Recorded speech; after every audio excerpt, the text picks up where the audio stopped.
Hi, myself Satyajit Panchal with the experience of 3 IAS interviews and इस video में मैं आपको एक ऐसा मेथड बताने वाला हूँ, एक ऐसा हैक बताने वाला हूँ जो काफ़ी सारे स्टूडेंट्स अपने खिलाफ इस्तेमाल करते हैं। वो है पीवाईक्यूज। देखो, पीवाईक्यू एक ऐसी चीज़ है जो यूपीएससी नहीं, किसी भी एग्जाम को अगर आपको अच्छे से क्रैक करना है उसमें ये आपका सबसे बड़ा हथियार है। एंड दिक्कत कहाँ पर होती है, अधिकतर लोग इसका आउटडेटेड तरीके से इस्तेमाल कर रहे हैं। आज की वीडियो में मैं आपको बताऊंगा 2026 के हिसाब से एंड इसके बाद के आने वाले पेपर के हिसाब से आपको पीवाईक्यू को कैसे एनालाइज करना है। And believe me, that will change everything. But before that, अगर आपको यूपीएससी की free guidance, free resources unlock करने हैं तो उसके लिंक मैंने कमेंट सेक्शन में पिन कर रखा है। उसको जरूर से क्लिक करके उस फॉर्म को भरो ताकि आपको वो रिसोर्सेस मिल सकें। Now coming to PYQ method which got me 3 IAS interviews and it can change your life in UPSC. Now देखो, अधिकतर लोग क्या गलती करते हैं, सबसे पहले वो समझते हैं, वो पीवाईक्यू को देखते हैं एक प्रिडिक्शन टूल के तौर पे। जैसे वो बुक्स को पढ़ते हैं और सोचते हैं वहां से क्वेश्चन आएगा, उसको सोल्व कर देंगे। वही चीज वो पीवाईक्यू के एनालिसिस के टाइम पे लगाते हैं। वो सोचते हैं 30 ईयर्स के पीवाईक्यूज हैं, उनको पढ़ लेते हैं, क्वेश्चन वैसा ही आएगा, उसको सोल्व कर देंगे, नंबर आ जाएगा। क्या ये कंप्लीटली इरेलीवेंट है? नहीं, पहले ऐसा ही होता था। पहले अगर आपने किसी भी एग्जाम के 10-15 साल के पीवाईक्यू देख रखे हैं, वही रिपीट होते थे मोस्ट ऑफ द टाइम और वहां से क्वेश्चन आता था, उसको सोल्व करके क्लियर करा है लोगों ने exam. If you will ask many people in the past, you will see that. तो ये स्ट्रेटेजी पहले काम करती थी, लेकिन अब ये काम नहीं कर रही है क्योंकि अब पेपर का पैटर्न चेंज हो रहा है। करंट अफेयर जैसे क्वेश्चंस आ रहे हैं करंट अफेयर के, तो वो तो पीवाईक्यू में है ही नहीं। ठीक है, तो अब क्या करें? क्या पीवाईक्यू कंप्लीटली रिलेवेंट है? नहीं। देखो, अगर हम 2026 का पेपर देखें तो डायरेक्ट रिपीट तो बहुत कम थे, लेकिन अगर स्टाइल ऑफ ऑप्शन की बात करें, मल्टी लेयर्ड एलिमिनेशन की बात करें, तो वो अभी भी था। कुछ कुछ जगह जो फ्रेमिंग ऑफ स्टेटमेंट थी, एक्सट्रीम स्टेटमेंट जैसे बनाए गए थे, जो ट्रैप वर्ड डाले गए थे, वो अभी भी 2026 में देखे गए। तो आपको अब थोड़ा सा एडवांस होना होगा बाकियों के कंपैरिजन में। आपको एग्जामिनर का माइंडसेट समझने के लिए उस पीवाईक्यू का इस्तेमाल करना होगा, ना कि ये प्रिडिक्ट करने के लिए अगला पेपर कैसा आएगा। पहला तो हमें यहाँ पे चेंज लाना है। अब इसके बाद में क्या करना है? इसके बाद में जब आप पीवाईक्यू एनालिसिस कर रहे हो तो आपको काफ़ी सारे लेसन्स, लर्निंग मिलेगी। तो आपको वो सारी चीज़ें एक यूपीएससी ब्रेन नोटबुक, चाहे फिजिकल या डिजिटल, वो बनानी। जो जो आपके लेसन है वो वहाँ पे एड ऑन करने हैं।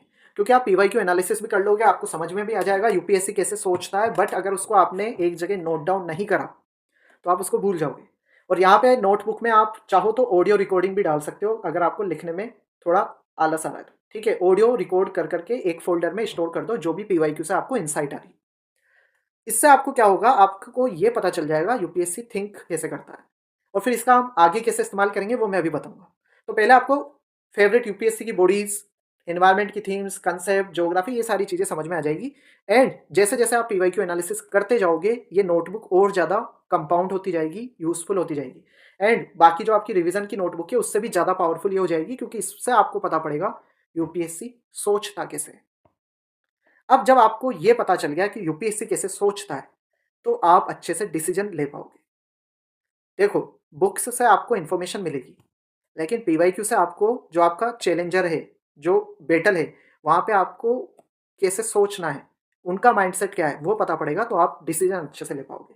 अगर कोई भी बैटल है, अगर आपको अपने एनिमी का माइंडसेट पता है, it will be very easy for you. और पीवाईक्यूज वही बताते हैं। चाहे, और बुक्स क्या है, बुक्स हमारे वेपन्स हैं, उनसे हम प्रैक्टिस कर रहे हैं। बट पीवाईक्यूज हमारे डिसीजन मेकिंग टूल है, because they tell us about the thinking of the opponent of the UPSC.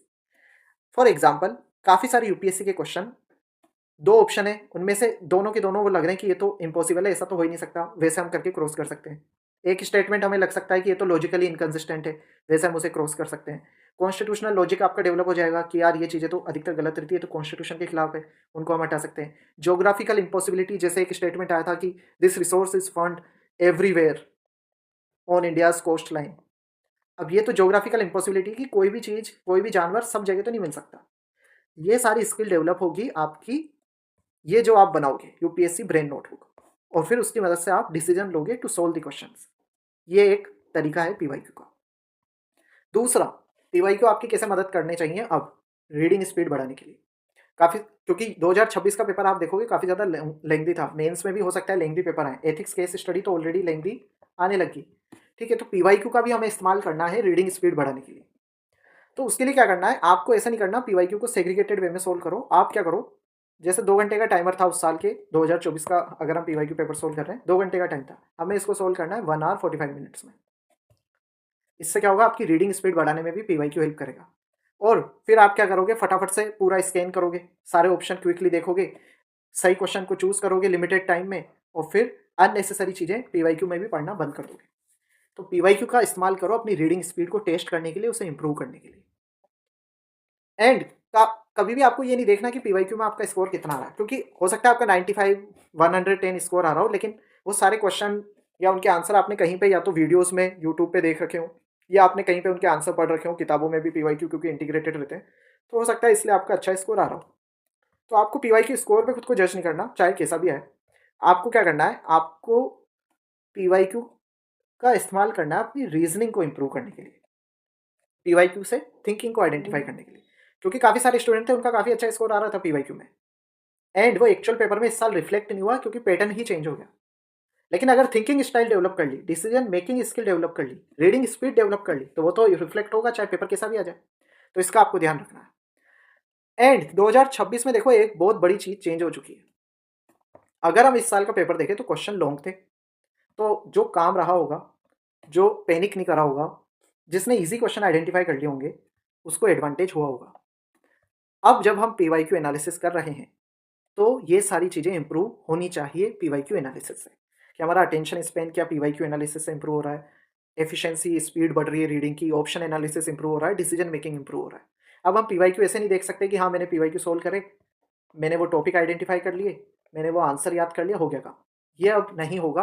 अब ये सारी चीज़ें पीवाईक्यू की मदद से हमें इंप्रूव करनी है। एंड बिगेस्ट मिस्टेक जो अब मैं देख रहा हूँ स्टूडेंट्स में, वो ये है क्योंकि पीवाईक्यू एनालिसिस किया काफ़ी सारे स्टूडेंट्स ने और वैसा पेपर नहीं आया, तो अब ये हो रहा है कि पीवाईक्यू पे ट्रस्ट ही नहीं कर रहे, कि इनको देखने का ही क्या फ़ायदा जब पेपर ही पूरा बदल जाता है। देखो ये भी एक बहुत बड़ी मिस्टेक होगी। हमें ये नहीं देखना कि पीवाईक्यू अब यूजलेस हो चुके हैं, हमें अब ये समझना होगा कि पीवाईक्यू अब प्रिडिक्शन टूल नहीं रहा है, अब ये थिंकिंग टूल रहा है। और थिंकिंग टूल के तौर पे कैसे इस्तेमाल करेगा ये मैंने आपको पहले ही बता दिया है इस वीडियो में। वो सारी चीज़ें जब करोगे तो पीवाईक्यू आपका थिंकिंग टूल बन जाएगा। ओवरऑल अगर फाइनल टेक अवे देखें तो क्या है, अब आपको पीवाईक्यू से ये नहीं पता चलने वाला कि यूपीएससी क्या पूछेगा। I am being very honest with you, ठीक है। अब आपको ये पता चल सकता है कि यूपीएससी कैसे सोचता है, कैसे ट्रैप में डालता है, कैसे टेस्ट करता है, और क्या उनको सोल्व करते वक्त आप काम रह पाओगे कि नहीं रह पाओगे, इवन इफ नेक्स्ट ईयर का पेपर कंप्लीटली अनफेमिलियर आ जाता है। जो भी एस्पायरेंट पीवाईक्यू को मेमोराइज करेगा वो हो सकता है मॉक टेस्ट में अच्छा स्कोर लेके आ जाए, लेकिन एक्चुअल एग्जाम क्लियर करना उसके लिए काफ़ी डिफिकल्ट होगा। इसलिए पीवाईक्यू को अंडरस्टैंड करो, कितना ही अनप्रिडिक्टेबल पेपर आ जाए you will be able to perform better than others. That is what matters in a competitive exam. आपको एक वीडियो कैसा लगा मुझे कमेंट सेक्शन में बताओ। मैंने ट्राई करा कि थोड़ा अलग तरीके से पीवाईक्यू का एनालिसिस बताएं, ताकि वो आपको प्रैक्टिकल एक्सपीरियंस पे हेल्प करे। एंड ऐसे वीडियोस और कौन से टॉपिक हैं जो आप चाहते हो मुझे कमेंट सेक्शन में जरूर से बताओ, और वो फॉर्म फिल करो so that you can get access to those free UPSC resources.